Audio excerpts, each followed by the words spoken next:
Did you know there are three kinds of aces?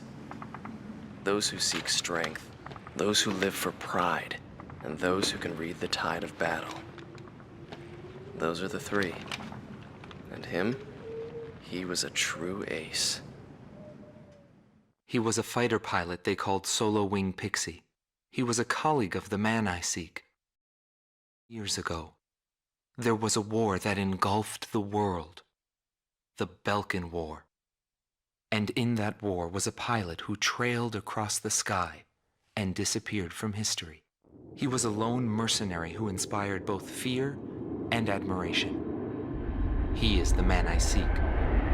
And so, with the words of Solo Wing, the curtain rises.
I can still hear the sound of the missile alerts from that day.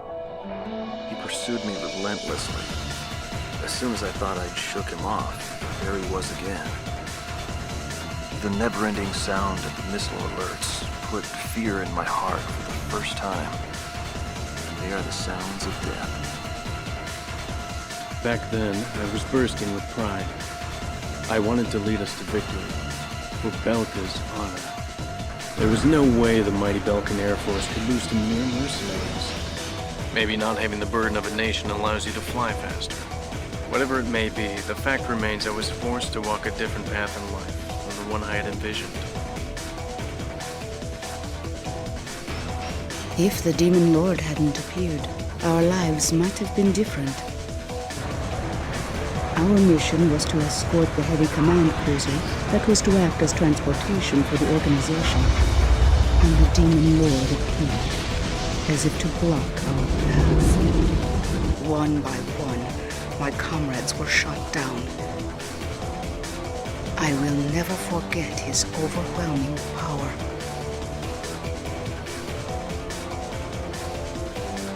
Demon Lord was right. Everything he touched fell apart. I thought I was watching magic.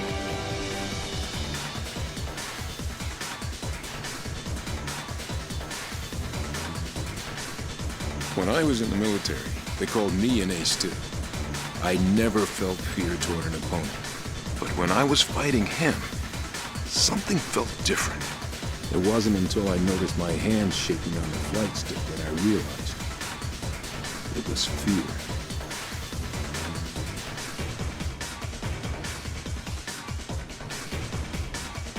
Every time I flew with him, his skill stood out.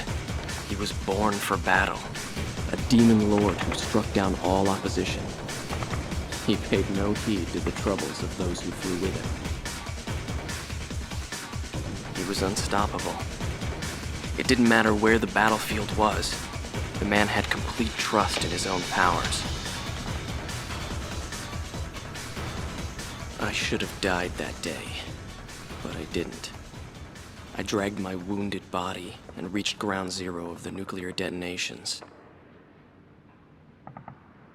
A barren, empty land. I felt an unbearable sadness when I witnessed that landscape. There were still people living there. They were the ones that saved me. It may be true that the world has no need of borders, But would getting rid of them really change anything? The world won't change for the better unless we trust people. Trust is vital in a peaceful world. But that will never happen. I'm still on the battlefield. Right now I'm near a border. I want to see for myself what borders really mean, and what their volition really is. I may not find what I'm looking for, but I still want to try. Anyway, that's what I've come to believe, and I think that's enough.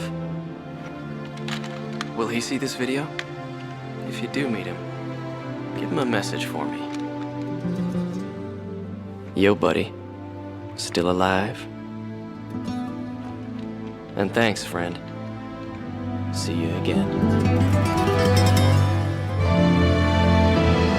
The Demon Lord of the Round Table.